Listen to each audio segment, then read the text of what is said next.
TNPSC எக்ஸாமுக்கு வந்து எப்படி ரெஜிஸ்டர் பண்ணுறது? ஃபஸ்ட்டு வந்து ஒரு ஒன் டைம் ரெஜிஸ்ட்ரேஷன் பண்ணணும். அந்த ஒன் டைம் ரெஜிஸ்ட்ரேஷன் முடிஞ்சதுக்கப்புறம் நீங்கள் வந்து எக்ஸாம் எப்போ வந்து நோட்டிஃபிகேஷன் கொடுக்குறாங்களோ அப்போ வந்து நீங்கள் அதை அப்ளை பண்ணி பே பண்ணி அதை வந்து நீங்கள் கன்ஃபார்ம் பண்ணிக்கலாம். ஃபஸ்ட்டு வந்து ஒன் டைம் ரெஜிஸ்ட்ரேஷனுக்கு நீங்கள் 150 பே பண்ணணும். அதை எப்படி நம்ம வந்து ரெஜிஸ்டர் பண்ணுறது அப்படிங்கிறத பார்க்கலாம். இதான் இதோட அஃபிஷியல் வெப்சைட்டு. அந்த அஃபிஷியல் வெப்சைட்டோட லிங்க்கை வந்து இந்த வீடியோ கீழேயும் கூட கொடுத்துருக்கேன். அதை கிளிக் பண்ணிங்கன்னா இந்த மாதிரி பேஜஸ் ஓப்பன் ஆகும். இதில் வந்து ஒன் டைம் ரெஜிஸ்ட்ரேஷன் அப்படிங்கிற அந்த ஐக்கானை வந்து கிளிக் பண்ணுங்கள்.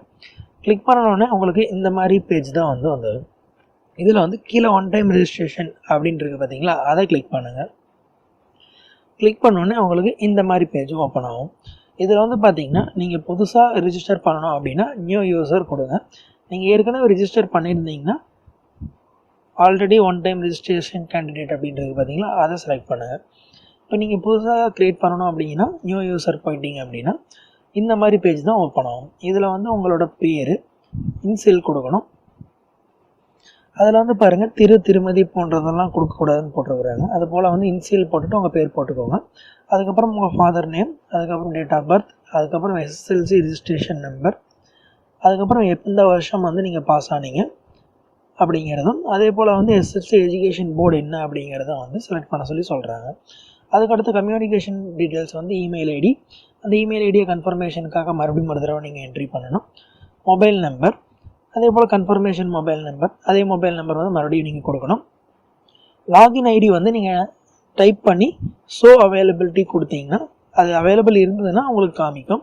அப்படி இல்லை அப்படின்னா நீங்கள் வேறு லாகின் ஐடி கொடுத்து எந்த ஐடி வந்து அவைலபிள் இருக்கோ அந்த ஐடி நீங்கள் வந்து செலக்ட் பண்ணிக்கலாம்.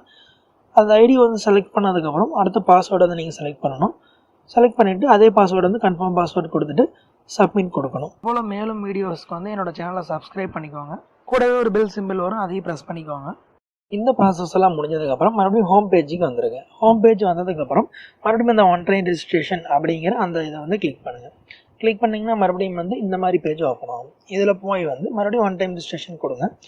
அதுக்கடுத்து already one time register candidate அப்படிங்கிற அந்த ஐக்கானை கிளிக் பண்ணுங்கள். இப்போ வந்து நீங்கள் நியூ யூஸராக ஏற்கனவே க்ரியேட் பண்ணிட்டீங்க. அதனால் வந்து ஆல்ரெடி ரெஜிஸ்டர் த கேண்டிடேட் அதை செலக்ட் பண்ணுங்கள். அதை செலக்ட் பண்ணிங்கன்னா உங்களுக்கு இந்த மாதிரி பேஜ் ஓப்பன் ஆகும். இதில் வந்து பார்த்தீங்கன்னா நீங்கள் வந்து பே பண்ணின டீட்டெயில்ஸை வந்து பார்க்கணும் அப்படின்னு பார்த்தீங்கன்னா நீங்கள் வந்து ஏற்கனவே அந்த 150 ருபீஸ் வந்து ஆன்லைன் மூலமாக பே பண்ணிட்டீங்க.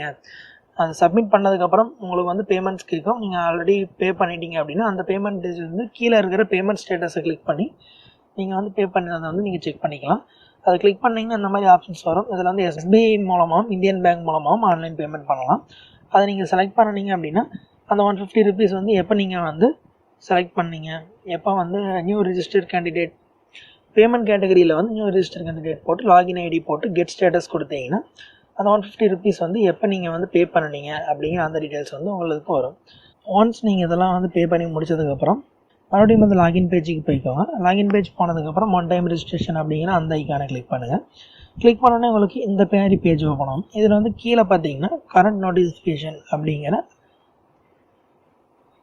அந்த ஐக்கான் இருக்குது. அந்த கரண்ட் நோட்டிஃபிகேஷன் அப்படிங்கிறதுல வந்து கரண்ட்டாக வந்து என்னென்ன எக்ஸாம் வந்து இப்போ அவைலபிளில் இருக்குது, எப்போ எத்தனாம் தேதிக்குள்ளே நீங்கள் வந்து அப்ளை பண்ணணும், எப்போ எக்ஸாமு அப்படிங்கிற அந்த டீட்டெயில்ஸ் எல்லாமே கொடுத்துருக்காங்க.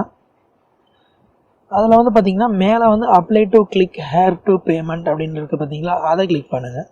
ஏன்னா நீங்கள் ஆல்ரெடி ரெஜிஸ்டர் பண்ணியிருக்கீங்க. அதுக்கடுத்து நீங்கள் இப்போ அந்த எக்ஸாமுக்கு வந்து நீங்கள் அப்ளை பண்ணணும். அதை வந்து 100 ருபீஸ் நீங்கள் பே பண்ணி அப்ளை பண்ணணும். அதுக்கு வந்து நீங்கள் apply click hair to payment அப்படிங்கிற அந்த ஆப்ஷனை கிளிக் பண்ணுங்கள்.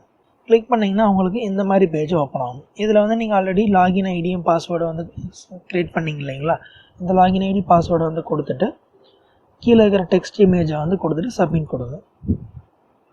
கொடுத்த உடனே உங்களுக்கு இந்த மாதிரி தான் ஓப்பன் ஆகும். ஏற்கனவே நீங்கள் ரிஜிஸ்டர் பண்ண உங்களோட பேர், நீங்கள் வந்து ஆனா பெண்ணா, டேட் ஆஃப் பர்த்து, மதம், அதே போல் என்ன கேட்டகிரி அப்படிங்கிறது உங்களுக்கு வந்து இது ஆட்டோமேட்டிக்காக வந்து உங்களுக்கு ஓப்பன் ஆகிடும். ஓப்பன் ஆனதுக்கப்புறம் கீழே வந்து பார்த்தீங்கன்னா நீங்கள் சொன்னதெல்லாம் கரெக்ட் அப்படின்னா நீங்கள் ஃபஸ்ட்டாக இதை கிளிக் பண்ணுங்கள். இல்லை ஏதாவது தப்பு இருக்குது அப்படின்னா நீங்கள் செகண்ட் இதை கிளிக் பண்ணி மறுபடியும் நீங்கள் வந்து ஆல்ட்ரேஷன் பண்ணிக்கலாம். ஒருவேளை நீங்கள் சொன்னதெல்லாம் கரெக்ட் அப்படின்னா நீங்கள் ஃபஸ்ட்டு கிளிக் பண்ணிங்கன்னா ஃபஸ்ட் ஐக்கானை கிளிக் பண்ணிங்கன்னா உங்களுக்கு இந்த மாதிரி கன்ஃபர்மேஷன் கேட்கும். அதாவது நீங்கள் கொடுத்துருக்கிற தகவல் எல்லாமே வந்து உண்மையான தகவலா, அதாவது வந்து தப்பான தகவலாக இருந்ததுன்னா உங்களோட விண்ணப்பம் வந்து நிராகரிக்கப்படும் அப்படிங்கிற மாதிரி கேட்கும். உண்மையான தகவலாக அப்படிங்கிறத வந்து ஒரு தடவைக்கு 2 தடவை செக் பண்ணிவிட்டு அப்புறமேட்டு கன்ஃபார்ம் அண்ட் ப்ரொசீட் கொடுங்க. கொடுத்ததுக்கப்புறம் அடுத்த ஐக்கான் இப்படி தான் இருக்கும். அடுத்த பேஜ் இப்படி தான் வரும்.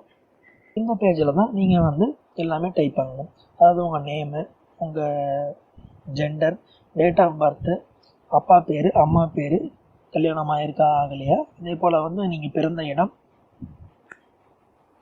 அதுக்கப்புறம் டிஸ்ட்ரிக்கு, அப்பா பிறந்த ஊர், அப்புறமேட்டு தாய்மொழி, அதுக்கப்புறம் வந்து நேஷ்னாலிட்டி என்ன, ரிலீஜியன் என்ன, அதுக்கப்புறம் வந்து நீங்கள் என்ன கம்யூனிட்டி, என்ன வகுப்பு, அதில் வந்து என்ன ஜாதி, அந்த ஜாதி சான்றிதழ் நீங்கள் வாங்கியிருப்பீங்க இல்லைங்களா, அதில் இருக்கிற சர்டிஃபிகேஷன் நம்பர், அது எப்போ வந்து இஷ்யூ பண்ணியிருக்காங்களோ அந்த இஷ்யூ டேட்டு, யார் இஷ்யூ பண்ணியிருக்காங்களோ அதையும் வந்து நீங்கள் இதில் மென்ஷன் பண்ணணும். அதுக்கடுத்து கீழே வந்தீங்க அப்படின்னா நீங்கள் ஃபஸ்ட்டு எஸ்எஸ்எல்சி படித்த டீட்டெயில்ஸு, அதுக்கப்புறம் வந்து ஹையர் ஸ்டடீஸ் மேல்நிலை பள்ளி +2 படித்தது அந்த டீட்டெயில்ஸ் எல்லாம் நீங்கள் என்ட்ரி பண்ணிவிட்டு, அதுக்கடுத்து டிகிரி படிச்சிருக்கீங்கன்னா டிகிரி டீட்டெயில்ஸ் என்ட்ரி பண்ணுங்கள். டிப்ளமோ படிச்சிருக்கீங்க diploma, MPhil, PhD, doctor, teachers, இந்த மாதிரி நீங்கள் என்ன குவாலிஃபிகேஷன் நீங்கள் வந்து பண்ணியிருக்கீங்களோ அந்த குவாலிஃபிகேஷன் எல்லாமே வந்து நீங்கள் வந்து ரிஜிஸ்டர் பண்ணணும். இதில் நீங்கள் ஒன்று கவனிக்க வேண்டியது என்னென்னு பார்த்தீங்கன்னா, எஸ்எஸ்எல்சியை பொறுத்த வரைக்கும் மீடியம் ஆஃப் இன்ஸ்ட்ரக்ஷன் பயிற்று மொழி அப்படின்னு இருக்குது பார்த்தீங்களா, அது நீங்கள் வந்து தமிழ்னு கொடுத்தீங்க அப்படின்னா அதுக்கான சர்டிஃபிகேஷன் நம்பர் வந்து நீங்கள் கொடுக்கணும். அது கீழே பார்த்தீங்கன்னா அதை கொடுத்துருக்காங்க பாருங்கள், இன்ஸ்ட்ரக்ஷன் ஃபார் PSTM கேண்டிடேட்ஸ் அப்படின்ட்டு. நீங்கள் வந்து உங்களோட 10th நீங்கள் வந்து ட்ரான்ஸ்ஃபர் சர்டிஃபிகேட் வாங்கியிருப்பீங்க இல்லைங்களா, டிசி வாங்கியிருப்பீங்க இல்லைங்களா, அதில் வந்து அதை மென்ஷன் பண்ணியிருப்பாங்க. நீங்கள் பயிற்றுவிற்ற மொழி அப்படிங்கிறது அது தமிழா இங்கிலீஷா அப்படிங்கிறது அதில் இருக்கும். அந்த சர்டிஃபிகேட் நம்பர் வந்து நீங்கள் அதில் போடணும். அதை வந்து நீங்கள் தமிழ்னு செலக்ட் பண்ணிங்க அப்படின்னா சான்றிதழ் வழங்கப்பட்ட தேதி, அதாவது அந்த டிசியில் இருக்கிற அந்த டேட்டை வந்து நீங்கள் கொடுக்கணும். யார் வழங்கினாங்க, ஹெட் மாஸ்டர் வழங்கினாங்க அப்படின்னா ஹெட் மாஸ்டர் அப்படின்னு நீங்கள் அதில் டைப் பண்ணணும். சான்றிதழ் வழங்கிய அலுவலர் அப்படின்றது பார்த்தீங்களா, அங்கே அந்த இடத்துல ஹெட் மாஸ்டர் அப்படிங்கிறத டைப் பண்ணணும். ஒருவேளை நீங்கள் பயிற்றுவிற்ற மொழி வந்து டிசியில் எப்படி இருக்கோ, அதாவது நீங்கள் என்ன மொழி வந்து நீங்கள் இது பண்ணினீங்களோ அந்த டிசியில் இருக்கிற டீட்டெயில்ஸ் வந்து நீங்கள் கொடுக்கணும். ஒன்ஸ் நீங்கள் கொடுத்ததுக்கப்புறம் கீழே வந்து எக்ஸாமினேஷன் சென்டர் வந்து கேட்பாங்க. நியர்பை உங்களுக்கு என்ன சென்டர் இருக்கோ அந்த சென்டரை வந்து நீங்கள் ஃபஸ்ட்டு டிஸ்ட்ரிக்ட் செலக்ட் பண்ணிங்கன்னா அதில் இருக்கிற நியர்பை சென்டர் என்ன அப்படிங்கிறது செகண்ட் ஆப்ஷன்ஸில் வரும். அதுக்கப்புறம் நீங்கள் என்ன எக்ஸாம் வந்து நீங்கள் கொடுத்துருக்கீங்களோ அந்த எக்ஸாமினேஷன் வந்து செலக்ட் பண்ணிவிட்டு கீழே இருக்கிற உறுதிமொழியை வந்து நீங்கள் எல்லாமே செலக்ட் பண்ணிக்கோங்க. அது எல்லாமே வந்து என்ன உறுதிமொழி வந்து இருக்குது அப்படிங்கிறத வந்து இங்கிலீஷ் தமிழில் இருக்கும். நீங்கள் முழுசாக அதை படித்து முடிச்சுட்டு எல்லாமே கரெக்டாக இருக்கா அப்படிங்கிறத பார்த்துட்டு நெக்ஸ்ட்டு கொடுங்க. நெக்ஸ்ட்டு கொடுத்ததுக்கப்புறம் உங்களுக்கு இந்த மாதிரி ஆப்ஷன்ஸ் தான் உங்களுக்கு ஓப்பன் ஆகும். இதில் பார்த்தீங்கன்னா இது சம்மந்தமான டீட்டெயில்ஸ் வந்து உங்களோட மெயில் ஐடிக்கும் உங்களோட இமெயிலுக்கும் உங்களோட மொபைலுக்கு மட்டுமே வந்து அனுப்புவாங்க. மற்றபடி வந்து வேறு எதுக்காகவும் நீங்கள் வந்து உங்களுக்கு நோட்டிஃபிகேஷன் வராது. அதனால் வந்து உங்களோட மெயில் ஐடியும் மொபைல் நம்பரும் வந்து கரெக்டாக கொடுங்க அப்படிங்கிற மாதிரி கொடுத்துருக்காங்க. ஒருவேளை நீங்கள் ரிஜிஸ்டர் பண்ணதில் ஏதாவது ப்ராப்ளம்ஸ் இருந்ததுன்னா இந்த மாதிரி ஏரர் டீட்டெயில்ஸ் வரும். எந்தெந்த ரிஜிஸ்டரேஷனை வந்து நீங்கள் வந்து ஃபில் பண்ணாமல் விட்டுருக்கீங்க அப்படிங்கிறது அந்த இடத்துல போய் நீங்கள் வந்து ரிஜிஸ்டர் பண்ணிக்கலாம். ஒன்ஸ் நீங்கள் ரிஜிஸ்டர் பண்ணதுக்கப்புறம் ஓகே கொடுத்தீங்கன்னா உங்களுக்கு வந்து பேங்க் ட்ரான்சாக்ஷன் ஆகும். அது பேங்க் ட்ரான்சாக்ஷனில் பொறுத்த வரைக்கும் எஸ்பிஐ பொறுத்த வரைக்கும் நீங்கள் ஆன்லைனில் ட்ரான்சாக்ஷன் பண்ணிக்கலாம். டெபிட் கார்டு, கிரெடிட் கார்டு, அதே போல் ஆன்லைன் பேங்கிங் முதல் கொண்டு நீங்கள் வந்து இதை பே பண்ணலாம். அப்படி இல்லை அப்படின்னா இந்தியன் பேங்க் மூலமாகவும் போஸ்ட் ஆஃபீஸ் மூலமாகவும் சலாம் எடுத்து இதை நீங்கள் ட்ரான்சாக்ஷன் பண்ணலாம். ஒன்ஸ் நீங்கள் ட்ரான்சாக்ஷன் பண்ணிட்டீங்கன்னா ட்ரான்சாக்ஷன் சக்ஸஸ்ஃபுல்லி இந்த மாதிரி வரும். ட்ரான்சாக்ஷன் ஐடி வரும். அந்த ஐடியை வந்து நீங்கள் நோட் பண்ணி வச்சுக்கோங்க. உங்களோட மெயில் ஐடிக்கும் உங்களோட மொபைல் நம்பருக்கும் இந்த டீட்டெயில்ஸ் வந்து அனுப்பிடுவாங்க. அதுக்கடுத்து எக்ஸாமினேஷன் சம்மந்தமான டீட்டெயில்ஸ் வந்து உங்களுக்கு உங்கள் மெயில் ஐடிக்கும் மொபைல் நம்பருக்கும் வந்துடும். உங்கள் ஹால் டிக்கெட்டு, அதோட எக்ஸாம் எப்போ எழுதணும், என்ன ஏது டீட்டெயில்ஸ் அப்படிங்கிறது உங்களுக்கு அனுப்பிடுவாங்க. நீங்கள் ஒரு வேளை நீங்கள் ரிஜிஸ்டர் பண்ணதில் ஏதாவது உங்களுக்கு ப்ராப்ளம்ஸ் இருக்குது அப்படின்னா அதை நீங்கள் என்ன பண்ணணும்னு பார்த்தீங்கன்னா இந்த பேஜுக்கு வந்துட்டு லாகின் ஐடி கொடுத்து லாகின் பண்ணிங்க அப்படின்னா உங்களுக்கு இந்த மாதிரி டீட்டெயில்ஸ் வந்து ஓப்பன் ஆகும்.